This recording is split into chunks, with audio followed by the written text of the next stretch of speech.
संग्रहाचं प्रकाशन झालं आणि या प्रकाशनासाठी प्रगतीशील संघाचे राकेश मानखेडे आणि स्वतः राऊत सर यांनी मला आग्रहाने बोलवले याबद्दल त्यांचे आभार मानतो. आणि फार वेळ न घेता थोडक्यामध्ये या पुस्तकासंदर्भात माझे विचार मांडतो. आता प्रस्तावित करताना राकेश वानखेडेने मोठा आढावा आदिवासी समाज, साहित्य आणि संस्कृती याच्या संदर्भात घेतला आणि त्याच्यामुळे त्या इतिहासात मी परत जात नाही, कारण ते पुन्हा पुनरावृत्ती होईल. आणि आज मुख्यत्वे आपण इथे जमलो ते गोरक्षनाथ राऊत यांच्या कथासंग्रहाच्या प्रकाशनानिमित्त. इथे आजचा दिवस हा गोरक्षनाथ राऊत यांचा आहे. कारण म्हणजे जेव्हा प्रकाशन समारंभासाठी मला विचारलं तेव्हा मी वानखेडेंना म्हटलं की अरे मी त्यांना ओळखत नाही आणि मी त्यांचं काही वाचलेलं नाही. तर मग नाही म्हणे, मग त्यांनी ते पुस्तक पाठवलं, मला कथासंग्रह पाठवला. मी त्या कथा वाचल्या, कारण मी म्हटलं असं न वाचता काही लोक येतात आणि मग ते मुखपृष्ठावर बोलतात, लेआउटवर बोलतात, मुद्रणावर बोलतात, मध्येच कुठेतरी थोडंसं बोलतात. तसं काही मला करता येणार नाही, किमान काही गोष्टी मांडाव्या. तर त्याप्रमाणे टेंडरवरची माणसं हे पुस्तक वाचतात. त्याला संजय दोबाडेंची प्रस्तावना आहे. पण पुस्तक वाचायला सुरुवात केल्यावर मी पहिल्यांदा प्रस्तावना न वाचता कथा वाचल्या, कारण अनेकदा प्रस्तावनेमध्ये काही संकेत तुम्हाला मिळतात आणि या लेखकाचं मी काहीच वाचलेलं नसल्यामुळे मला ते कुठलेही संकेत आधी घ्यायचे नव्हते. त्यामुळे मी त्या 10 पैकी 8 कथा वाचल्यावर मग मी प्रस्तावना वाचली. आणि प्रस्तावना वाचल्यावर मला असं लक्षात आलं की ही प्रस्तावना पण खूप महत्त्वाची आहे. कारण आत्ता जसं राकेश वानखेडेने एक आदिवासी आणि त्या साहित्य संस्कृतीचा इतिहास थोडक्यात सांगितला, तेव्हा मी तर म्हणेन त्यांनी खूप त्याचा परिप्रेक्ष्य मोठा केला. म्हणजे त्यांनी राजकीय, सामाजिक, आंदोलनात्मक असं सर्वच. पण दोघांनी तो साहित्यापुरता सीमित ठेवून अवघ्या 2-3 पानामध्ये त्या प्रस्तावनेमध्ये सर्वसामान्य वाचकाला कळेल, त्या सर्वसामान्य वाचकाला जितकी माहिती द्यायला पाहिजे तितक्या आटोपशीरपणे त्यांनी ती प्रस्तावना लिहिली. आणि राऊत सरांचे उत्तम कांबळे हे एक आदर्श आहे, तसेच दोबाडे सर पण त्यांचे आदर्श आहे. आणि त्यामुळे दोबाडे सरांनी ती प्रस्तावना लिहिताना सगळ्या आधीच्या ह्याचा विमर्श घेत असतानाच आपला एक ज्याला काय म्हणूया अनुयायी म्हणता येईल किंवा आपल्याला फॉलो करणारा एक लेखक आहे, तर मग त्याचं गुणगानच फक्त करू असं न करता त्यांनी काही मार्गदर्शक सूचना पण केलेल्या आहेत ज्या मला आवडल्या. की पहिल्याच कथासंग्रहाचा गौरव करत असतानाच आपण काही अपेक्षा त्या लेखकाकडनं करत असताना त्याला काही सूचना करण्याची गरज असते आणि ती त्या प्रस्तावनेमध्ये आहे. त्या प्रस्तावनेमध्ये दुसरं असं होतं की माझा जन्म आणि माझी वाढ 25 ते 30 वर्षापर्यंतची मुंबईत झाली. तर मुंबईमध्ये एक साधारण प्रमाण मराठी ज्याला म्हणतात, अर्थात मुंबईची मराठी ही प्रमाण मराठी नाही, त्याच्यात सुरुवातीला साधारण 60 ते 70च्या दशकापर्यंत कोकणी किंवा मालवणी भाषेचा खूप प्रभाव होता, सारस्वतांच्या भाषेचा प्रभाव होता. आणि त्यावेळी असे अगदी काय ज्याला म्हणतात 2 कप्पे सहजपणे ज्या भागात मी राहत होतो, परळ लालबाग ज्याला गिरणगाव म्हणतात, आणि गिरगावपासून त्यावेळी साधारण सायंपर्यंत मुंबई होती. तर त्या काळामध्ये मालवणी आणि घाटी अशा 2च विभागण्या समाजामध्ये प्रचलित होत्या आणि मालवणी स्वतःला श्रेष्ठ समजायचे भाषेच्या. म्हणजे आम्ही बोलतो ती मराठी चांगली घाटी म्हणजे घाटावर म्हणजे साताऱ्याकडनं जी पश्चिम महाराष्ट्राची भाषा सुरू होते त्याच्याबद्दल एक असं वर येतं की ही घाटी आहे की जो शब्द पुढे मराठी माणसाला पण लागू झाला. मुद्दा असा होता की ह्या बोली भाषांचा परिचय मला जेव्हा झाला मी 80 सालानंतर जेव्हा पुण्यामध्ये आलो कामाच्या निमित्ताने आणि मग विविध बोलीभाषा पश्चिम महाराष्ट्राची काय आहे, उत्तर महाराष्ट्राची काय आहे, मराठवाड्याची काय आहे, विदर्भाची काय आहे, मग त्याच्यामध्ये सुद्धा आणखी वेगवेगळे जात समूह असे सर्व हे करत असताना ज्यावेळी माझा परिवर्तनवादी चळवळीशी संबंध आला त्यावेळी पहिल्यांदा आदिवासी आणि ह्या सर्व समूहाविषयीचं वाचन आता ज्या राकेशने त्याचा आढावा घेतला त्या चळवळी आदिवासींच्या वंचितांच्या ह्या सगळ्या चळवळींविषयीचं हे ऐकलं आणि मग लोबाडेंनी सरांनी ज्यांचा उल्लेख केला त्या वारून सोनावण्यांपासून अनेक आदिवासी लेखकांच्या बद्दलची माहिती मिळाली, भाषा कळली. तरी त्या काळात सुद्धा बऱ्याचशा आदिवासी लेखकांनी जे साहित्य लिहिलं ते थोडंसं प्रमाण भाषेच्या जवळ जाणार असं होतं.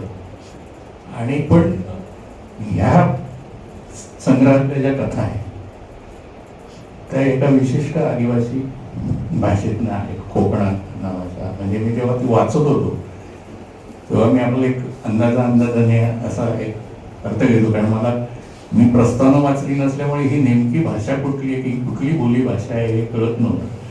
त्यामुळे मी आपलं असं हे ऐराणी आहे का, कुठली वेगळी भाषा आहे का, आणखी वेगळी कुठली आहे का, मिक्स आहे, अशा ह्याच्यामधनं मग मी नंतर जेव्हा प्रस्तावना वाचली तेव्हा त्या कोकणा भाषेचा उल्लेख आणि राऊत सुद्धा त्या एका आदिवासी समाजातली येतात असे संदर्भ सापडले. मला ह्या ठिकाणी जी गोष्ट मांडायची ती ही आहे की राऊतांच्या कथा वाचताना मला एक प्रकर्षाने जाणवली गोष्ट ती अशी आहे की त्यांनी त्यांच्या कथांमधनं आदिवासींचा संघर्ष झाला. म्हणजे त्यांनी ते 2 शब्द म्हणून या पुस्तकात लिहिले त्याच्यात त्यांनी खूप अगदी प्रांजळपणे असं कबूल केलेलं आहे की मी कथा लिहिताना माझ्या आजूबाजूला जी माणसं वावरत होती, जी ज्यांना मी बघत होतो, ज्यांचे सुख दुःख मला दिसत होती, त्यांना शब्दबद्ध करण्याचा मी प्रयत्न केला. कारण मला असं वाटलं की हे कुठेतरी यायला पाहिजे आणि त्यांच्या सगळ्या कथांमध्ये आपल्याला ते दिसतं. म्हणजे त्यांनी त्यांचा एक परिघ आखून घेतलेला आहे आणि त्या परिघाच्या बाहेर ते जात नाही. कारण त्यांना असं वाटतं की ह्या परिघातलं जे जगणं आहे ते अजून या छापील माध्यमातून आलेलं नाही, तर ते कुठेतरी यायला पाहिजे. आणि जेव्हा ह्या कथा ज्या आहेत या माध्यमाच्या सर्व पूर्वप्रकाशित कथा आहेत, तर त्या पूर्वप्रकाशित कथा आहेत. म्हणजे या आधी प्रसिद्ध झालेल्या आहेत. आता तो पूर्वप्रसिद्धीचा काळ किती वर्षाचा आहे तो माहीत नाही, पण ह्या वर्षीच्या. पण त्यातली पुन्हा एक नोंद घ्यावी अशी गोष्ट अशी आहे की त्याच्या दिवाळी लिस्ट दिलेली आहे त्यांनी, कुठल्या कुठल्या दिवाळी अंकात. ते आपण जेव्हा दिवाळीच्या वेळी वर्तमानपत्रात येतं ना दिवाळी अंकांचे स्वागत, हे दिवाळी अंक बाजारात आले, त्यात ही नावं कधीच दिसलेली. मग त्यामुळे मला असं हे झालं की ह्या लेखकावर अशा काही लोकांनी विश्वास टाकला की ज्यांना वाटलं की हे साहित्य प्रसिद्ध व्हायला पाहिजे. म्हणजे मी म्हटलं की आणि त्यांनी त्या संपादकांचे आभार मानले आणि मला त्या संपादकांचं कौतुक याच्यासाठी असं वाटतं की त्यांनी हा नाही विचार केला की आपल्याला, म्हणजे मला असं वाटलं की राऊतांचा एक वाचक वर्ग त्या दिवाळी अंकाच्या लोकांनी आधीच तयार करून ठेवलेला आहे की असे आपल्याला लेखक घडवायचे आहेत किंवा अशा लेखकांचं आपल्याला वाचायचं आहे. आणि त्यामुळे ते जे संपादक आहेत त्यांचं पण कौतुक केलं पाहिजे किंवा त्यांचं पण धन्यवाद मानायला पाहिजे. कारण एक नवल लेखक जेव्हा लिहितो, पहिल्यांदाच काहीतरी लिहितो, म्हणजे प्रकाशित होण्यातला जो आनंद असतो तर तो जो आनंद आहे तो ह्या दिवाळ्यांकांनी घेण्यात आहे की ज्यातनं लेखकाची एक उमेद वाढते. तर तेव्हा तो असं नाही बघत हा अंक किती खपतो, हा किती ठिकाणी जातो, किती ठिकाणी हे होतो. पण त्यांना असं लक्षात आलं की त्यांनी असा विचार केला असेल ना की हा अंक मला माझ्या आसपास दिसतो किंवा यांनी माझ्यावर विश्वास ठेवलेला आहे. आता ह्या कथासंग्रहामध्ये ज्या समस्या आहेत आदिवासींच्या, ते राकेशने जशा सांगितल्या तशा त्या सर्व पद्धतीच्या आहेत. म्हणजे त्याच्यामध्ये जसा वेदबिहारीसारख्या म्हणजे टेंडरचंच आधीचं नाव आपण म्हणता येईल किंवा आणखी वेगवेगळ्या पद्धतीने आदिवासींचं जे शोषण होतं किंवा त्यांच्या श्रमांचं जे शोषण होतं त्याच्याविषयीची कथा आहे. स्त्रियांविषयीची एक वेगळी जाणीव या लेखकामध्ये आहे आणि त्याची स्त्री पात्र जी आहे ती विविध पद्धतीने आपल्याला भेटत असतात. मग कधी ती अगदी म्हातारी आहे पण ती टिकून राहिली आहे, कधी एकल महिला आहे त्या टिकून राहिल्या आहे, कधी कौटुंबिक हिंसाचाराला बळी पडलेल्या, कधी सामाजिक हिंसाचाराला बळी पडलेल्या, अशा वेगवेगळ्या प्रसंगातनं जात असताना या कथेतल्या आपल्याला स्त्री पुरुष भेटतात. या सगळ्या ह्याच्यामध्ये दुसरीकडे असं जाणवतं की लेखक जो आहे तो संघर्ष तो उभा करतो कथेमध्ये, तो पात्रांमधले ताणेबाणे हे करतो, परंतु शेवट जो आहे तो कुठेतरी एका आशादायी नोटवर तो करतो. म्हणजे कुठेही मला असं जाणवलं नाही त्यांच्या कथेमध्ये की हिंसाचाराने कळस घातलाय, म्हणजे त्याचा धुरंधरच झालाय, असं काही झालेलं नाही. म्हणजे ज्या पद्धतीने त्यांच्यावर अन्याय अत्याचार होतात पण त्याचा रिवेंज घेताना किंवा त्याचा बदला घ्यायचा आणि त्याचं मग ते रक्त रंजित असं सगळं काहीतरी, म्हणजे अनेकदा हा मोह होतो लेखकांना की बाबा एक अधिक नाट्यपूर्ण करण्यासाठी अधिक आणखीन काहीतरी रंजक करणं, त्या पद्धतीने तो जो व्हायलन्स, तर त्यामुळे असं होतं की माणसं परिस्थितीनुसार पिचली जातात, दबली जातात, हे जातात, पण तरीही ती कुठेतरी उभी राहतात. कुठेतरी ती म्हणजे असं वाटतं कथा वाचताना आता मेली आहे सगळीच माणसं बहुतेक सगळे, कारण इतकी जखमी आणि इतकी चमबाळ झालेली आहे, पण ते कुठेही तसा शेवट करत नाही. कुठेतरी ते दोन पात्र ती कुठेतरी एका वेगळ्या तिथे जिवंत ठेवतात आणि त्याच्यामुळे एक आशा अशी राहते की ह्या सगळ्यातनं लढून पुन्हा उभं राहायचं. म्हणजे ही जी त्यांची एक काय म्हणू, म्हणजे मी खूप वेगळ्या याचा जण म्हणून एक लेखकाला एक स्वतःची म्हणून एक नैतिकता लागते. मला काय सांगायचं, मला काय मांडायचं, त्याची एक भूमिका लागते. तर मला असं वाटतं की गोरक्षनाथ राऊत यांना समाजातल्या सगळ्या विपरीत गोष्टी दाखवायच्या आहेत, परंतु त्यांनी कुठेतरी वाईट होणार आहे किंवा वाईट झालंय किंवा ह्याच्यात कुठेही आता उमेद ठेवण्यासारखं काही नाही, आशा ठेवण्यासारखं काही नाही, असं ते अजिबात चित्रित करत नाही. आणि त्याच्यामुळे काही वेळा असं वाटू शकतं की त्यांची कथा कोणाला भाबडी वाटू शकेल, कोणाला प्राथमिक ह्याची वाटू शकेल. पण मला असं वाटतं की एखाद्या लेखकाच्या पहिल्याच कथासंग्रहामध्ये त्याच्यावर डोक्यावर आपण खूप ओझी ठेवू नये की हे पण यायला पाहिजे, हे पण यायला पाहिजे, हे अमुक आहे, हे तमुक आहे वगैरे, असं काही करण्याची गरज नाही. मला असं वाटतं की ही जी लिहिण्याची प्रेरणा आहे कुठेतरी, म्हणजे ते शिक्षक आहेत त्यांच्यात आपल्याला सगळ्यांना जाहीरपणे कौटुंबिक पार्श्वभूमी कळलेली आहे. म्हणजे असं ऐकताना असं साधं सोपं वाटतं हे, हां ठीक आहे झालं, मग पुढे काय, पण हे इतकं सोपं नसतं. आणि सध्याच्या स्पर्धात्मक युगात या पद्धतीने एक आपल्यातला लेखक टिकून ठेवणं आणि तो सातत्याने लिहिता ठेवणं आणि तो लिहिता ठेवत असताना ह्या आसपासच्या माणसांचं जे चित्रण त्यांनी केलेलं आहे ते व्यक्तिरेखाटनं फार चांगली करतात. ते ताणेबाणे कथेमध्ये चांगल्या पद्धतीने आणतात, संघर्ष आणतात, हतबलता आणतात. क्रोरी आणतात, पण आशावाद कोण आणतात? आता काही वेळा असं होतं की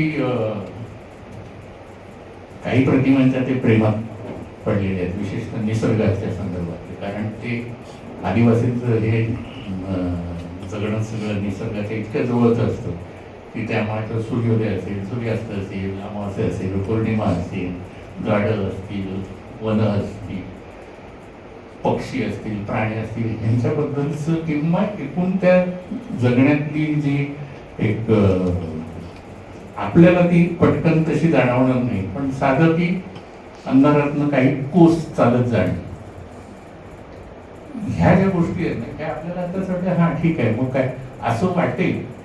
पण जेव्हा आपल्या इकडे नुसती स्ट्रीट लाईट बंद झाली तरी आपण लगेच तक्रार करून मग इथे हा दिवा पक्ष रस्त्यावर दिवे नाही, अमुक नाही, तमुक नाही. पण वर्षानुवर्ष माणसं अशा पद्धतीचं एक जगणं जातो, अशा पद्धतीचं. आणि झालंय सगळ्या ते प्रगतीशील लेखक संघ ज्या प्रेरणेत स्थापन झालेलं आहे, त्या प्रेरणा ज्या आहेत त्यांनी या आदिवासींसाठी जो संघर्ष आणि जो सगळ्या चळवळी केल्या, त्याचा परिणाम स्वरूप म्हणून काही गोष्टी घडल्या. पेटबिलारी बंद झाली, अजून काही गोष्टी झाली, लोक आता तितक्या पद्धतीने जगून राहिली नाही. अर्थात त्यांना मुख्य प्रवाहात आणण्यासाठी मगाशी राकेश म्हणाला तसे आणखी विविध प्रयोग झाले. म्हणजे मुळात आदिवासी न म्हणता वनवासी म्हणण्यापासून सुरुवात झाली आणि त्यांचे देवजाम ते आता श्रीरामाकडे वळलेले आहेत. आणि ते श्रीरामाकडे वळलेले असताना शबरी पण ठेवायची, एकलव्य पण ठेवायचा, वाल्मिकी पण ठेवायचा, असे जे काही सगळे एक वेगळं राजकारण आहे ते सांस्कृतिक राजकारणात आता जात नाही. कारण काय आहे, सध्या पटकन बनणारी FIR होऊ शकतो. FIRची भीती नाही आहे, नको त्याच्यात वेळ घालवण्यात आपल्याला फार त्याच्यात रस नाही. आणि मग जेव्हा हे वाचत असताना अगदी काय केलं म्हणून योगायोग म्हणा किंवा काय म्हणा, म्हणजे हे वाचत असतानाच नाशिक परिसरात एक गोवा तयार होतो, त्याच्या मागे बाया लागतात, ते आदिवासी नसतात, त्या अंधश्रद्धा त्या अर्थाने नसतात, पण सुशिक्षित समाजातल्या स्त्रिया, उच्च शिक्षित याच्यातले स्त्रिया आणि पुरुष दोन्ही. म्हणजे 50-60 वर्षापूर्वी आचार्यांनी एक नाटक लिहिलं होतं, गोवा तिथे बाया. पण आता गोवा तिथे बाया आणि नेते असे पण आहे. म्हणजे आता फक्त बाया नाही येतात, आता आणखीन कोण कोण येतात. किंवा आता नजीकच्या काळामध्ये आपण चंद्रपूरच्या जंगलाचा संघर्ष असेल, दिल्लीतल्या आरवली पर्वताचा संघर्ष असेल, किंवा खनिज याच्या दृष्टीने, किंवा अगदी आता नाशिकमधला सध्या चर्चेतला विषय तपोवनाच्या झाडांचा असेल, हे सगळं असं बघितल्यानंतर असं लक्षात येतं की विकासाच्या नावाखाली जो समूह सर्वात जास्त भरडला जातो तो हा आदिवासी समाज आहे. कारण त्याला खिजगणतीच घेत नाही. म्हणजे त्याचा म्हणजे तुम्ही एकीकडे वाघांसाठी, चित्त्यांसाठी जंगल सुरक्षित ठेवता आणि माणसांना आग लावून देता, ह्या अशा पद्धतीचं जे विकासाचं राजकारण चालू आहे. या विकासाच्या राजकारणानं नेमका फायदा कोणाला होणार आहे, नेमका हे कोणाला होणार आहे. आणि त्यामुळे असं होतं की अनेकदा म्हणजे जसं आता राकेश म्हणाले की IPL झालं आणि त्याचं कौतुक वगैरे असं तसं, पण मला असं वाटतं की काही वेळा ह्या गोष्टीने सुद्धा काही थोडासा फरक पडतो. ज्या जर शिक्षक झाले, अजून कोण काय झालं, म्हणजे हे रिप्रेझेंटेशनच नव्हते, हे प्रतिनिधित्वच नव्हतं आणि ते कुठेतरी येत आहे. माझी आता गोरक्षनाथ राऊतांकडनं लेखक म्हणून अपेक्षा अशी आहे की ते नाशिकसारख्या शहरामध्ये किंवा त्यांचं पण आता सांस्कृतिक संघर्ष किंवा संकर होणार किंवा होत असेल, आता ऑलरेडी झाला असेल, तर आता त्यांच्या कथेचं जे कथा विश्व आहे तो परीघ त्यांनी आता वाढवावा असं मला वाटतं. ह्या ज्या दुविधा आहेत, हे जे संघर्ष होतात की मी कोण, मी नेमका कुठे उभा आहे, मी कोणाच्या मागे जाऊन उभं राहिलं पाहिजे, माझी ओळख मी कशी ठेवली पाहिजे. कारण आम्ही आमच्या विद्रोहीचं वय सगळं जगणं आणि लिहिणं हे एकच वगैरे असं मानतो.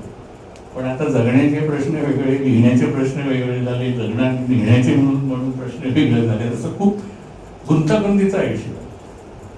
म्हणजे साधं माझ्या मुलाचं शिक्षणाचं माध्यम मी कुठलं निवडायचं, त्याचा एक सामाजिक दबावच इतका असतो. मग मी आदिवासी असो, दलित समाजातला असो, सवर्ण समाजातला असो की आणखी कुठल्या समाजातला, तेव्हा त्याच्या भविष्याच्या दृष्टीने विचार केला. म्हणजे आज गोरक्षनाथ राऊतांच्या मुलीकडे आपण पाहिलं, त्या मुलीच्या भविष्याच्या दृष्टीने बघितलं तर काय चित्र दिसतं, ती कशात कोणाची रिप्रेझेंटेशन करणार आहे, कुठे राहणार, तिचं भविष्य काय आहे. तिला गोरक्षनाथांनी इथपर्यंत आणली आहे, तर इथून पुढे काय होणार आहे. मग ते तिचं एकटीचं नाही होणार, ते समाजाचं होणार.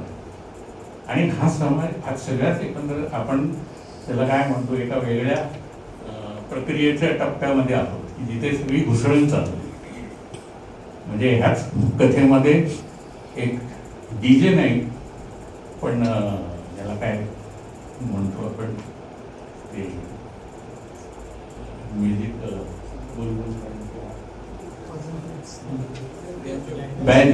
बँजो पार्टी आणि संबळवाले यांच्यामधले संघर्ष आहे एका कथेमध्ये. आणि तो बँजोवाला त्या संबळवाल्यांना फार मारून टाकणं इतपत तो हे करतो की तो म्हणतो की तुमच्यामुळे माझा धंदा बसतो. म्हणजे नाचणार कोण आणि नाचाला ताल कोणाचा मिळाला आणि त्याच्यातनं कोण हे झालं याचा जो एक वेगळ्या पद्धतीने त्याने संघर्ष उभा केला. आणि त्यातला मुद्दा पुन्हा आर्थिक आहे. म्हणजे संबळवाला कुठेतरी शेतावर मजुरीला आहे आणि त्याला संबळची सुपारी येते आणि तो आनंदी होतो की अरे चला संबळची सुपारी आला, आपलं हे होईल. आणि दुसऱ्या बाजूला बँजोवाल्याला असं वाटतं की आपल्या सुपारी आपली आहे, आपल्या याच्यावर नाचत होते आणि अचानक संबळ वाजायला लागल्यावर एक साऊंडच बदलतो, एक ध्वनीच बदलतो. आणि मुळात आदिवासी समाजातलंच लग्न असल्यामुळे त्या समाजातले जे प्रौढ आणि आणखीन असे सगळे लोक आहेत त्याच्या संबळवर नाचायला लागतात आणि कुठेतरी याचा इगो दुखावतो बँजोवाला. आणि मग तो काय पद्धतीचं राजकारण असतो आणि काय पद्धतीच्या रक्तलांछित गोष्टीपर्यंत पोहोचतो. तर मला असं वाटतं की हे छोटे छोटे संघर्ष आहे आणि हे कुठेतरी परंपरा आणि आधुनिकता या सगळ्याचा असा तो मिलाप आहे. माझी गोरक्षनाथ यांच्याकडनं अपेक्षा ही आहे की इथून पुढे त्यांनी आपला परीघ वाढवावा. कारण त्यांच्याकडे एक निरीक्षण शक्ती आहे, त्यांच्याकडे एक काही मांडण्याची असोसी आहे, त्यांना लिहावंसं वाटतं. आज अनेक लोकांना लिहावंसंच वाटत नाही, अशा काळात ते लिहित आहे, लिहावंसं वाटतंय त्यांना. त्यांचे आदर्श उत्तम कांबळे किंवा संजय दोबाडे यांसारखी लोक आहेत. आणि माझं असं जो दोबाडेंनी पण त्यांना जो सल्ला दिला आहे की आता कसं झालं की इंटरनेट नंतर गोष्टी सोप्या झाल्या. म्हणजे आज तुम्ही आफ्रिकेतल्या आदिवासींचं पण साहित्य वाचू शकता, तिथे नेमका काय त्यांच्याशी जोडून घेऊ शकता. आणि त्यांना पण उत्सुकता आहे की इथले आदिवासी नेमकं काय करतायत. ते अपनावोत्सव किंवा मोदींच्या स्वागताला येऊन नाचतात आदिवासी, ते वेगळं, ते काही खरं रिप्रेझेंटेशन नाही. पण ह्या चुकीच्या धारणा पण बदलण्यासाठी आता एक क्षितिज विस्तारलेला आहे. त्यामुळे तुम्ही एका मोठ्या कॅनव्हासवर जायला पाहिजे, एका मोठ्या ह्याच्यावर तुम्ही लेखन करून हे करायला पाहिजे. म्हणजे मला अलीकडे सारखं हे वाटत असतं, म्हणजे आता आदिवासी तर हे खूप ट्राईब आणि याच्या दृष्टीने झालं आहे. पण पूर्वी एक सर्वसाधारणपणे विभागणी होती की शहरी आणि ग्रामीण. तर मला असं कळतच नाही अलीकडे की कशाला नेमकं ग्रामीण म्हणायचं. म्हणजे ग्रामीण हा शब्द आता हद्दपार व्हायला पाहिजे किंवा करायला पाहिजे. कारण सरकार आपल्या अनेक रस्त्यांची आणि डिपार्टमेंटची नावं बदलत असते. तर आता ग्रामीण नेमकं कशाला म्हणायचं. म्हणजे 80 साली मी जेव्हा पुण्यात आलो तेव्हा पुणे विद्यापीठाच्या समोर जी पोलीस चौकी होती ती पुणे ग्रामीण होती, म्हणजे पुणे शहरातच. कारण इंटरनेटच्या याच्यानंतर कम्प्युटरच्या त्या सगळ्या आणि या 2000 सालानंतर विशेषतः आज संपूर्ण जग एकमेकाशी जोडलेलं आहे. कशाला ग्रामीण म्हणणं? त्यामुळे ग्रामीण नेमकी व्याख्या काय आहे ग्रामीण ते एकदा नीट ठरवायला पाहिजे. आणि त्यामुळे आता म्हणजे मला असं वाटतं कारण काय होतं ते पूर्वी अगदी नाटकांच्या स्पर्धांत सुद्धा ग्रामीणचा एक वेगळा विभाग असायचा, साहित्यामध्ये ग्रामीण साहित्याचा वेगळा असा. आता मला असं वाटतं की जिल्हा काय तालुका स्तरावर सुद्धा जो माणूस आहे किंवा अजून त्याच्यापेक्षा 25 उमऱ्याच्या खेळात जो माणूस आहे तो सुद्धा मोबाईलमुळे एकमेकाशी जोडलेला आहे. अशा वेळी तो कुठला ग्रामीण आहे? आणि ज्या पद्धतीने सपाटीकरण होत चाललेलं आहे, ज्या पद्धतीने शहरीकरण होत चाललेलं आहे, ज्या पद्धतीने शेती आणि याच्यावर वेगळ्या पद्धतीने आक्रमण घेत आहे आणि तोच प्रभाव आदिवासी समुदायावर पण होतो आहे, त्यांच्यावर पण वेगवेगळे प्रयोग केले जात आहेत. आणि ह्या अशा काळामध्ये गोरक्षनाथ राऊतांसारखा माणूस हे लिहित राहतो आणि छोटे छोटे संघर्ष, छोटे छोटे जगण्यात म्हणजे दलित साहित्याच्या प्रारंभी जसे काही गोष्टी नव्याने लोकांना कळल्या तसं गोरक्षनाथ राऊत म्हणजे आदिवासी यांच्याबद्दल जसं वानखेडे म्हणाले तसं खूप काही गोष्टी घडल्या आहेत, खूप काही गोष्टी आता आहे आपल्याला वाचनामध्ये किंवा इकडे तिकडे आपल्याला कळू शकतात. पण तरी मला असं वाटतं की 2026 साली गोरक्षनाथ राऊतांना काहीतरी म्हणायचं आणि ते अस्तित्वात आहे.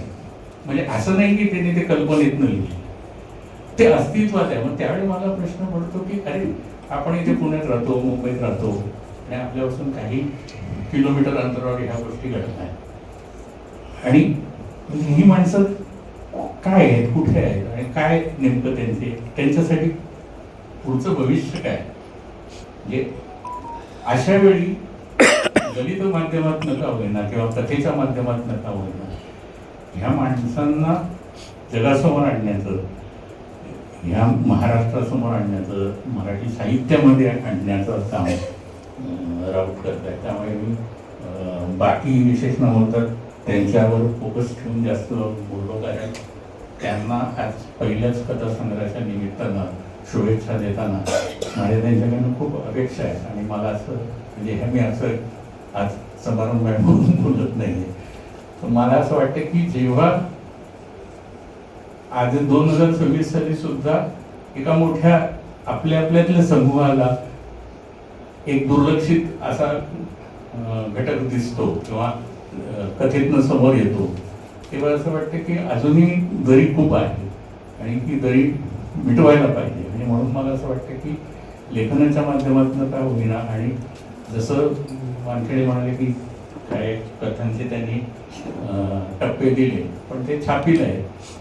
आपली मौखिक परंपरा तर खूप जुनी आहे आणि कथा मौखिक परंपरेतून पुढे होत आली आणि छापाईचा शोध लागल्यावर ती छापली गेली एवढंच. अदरवाईज अजूनही ह्या कथासंग्रहात सुद्धा त्या मौखिक परंपरेचा कुठे ना कुठे उल्लेख होतो आणि ते पुढे जाते आहे असं आपल्याला दिसतं.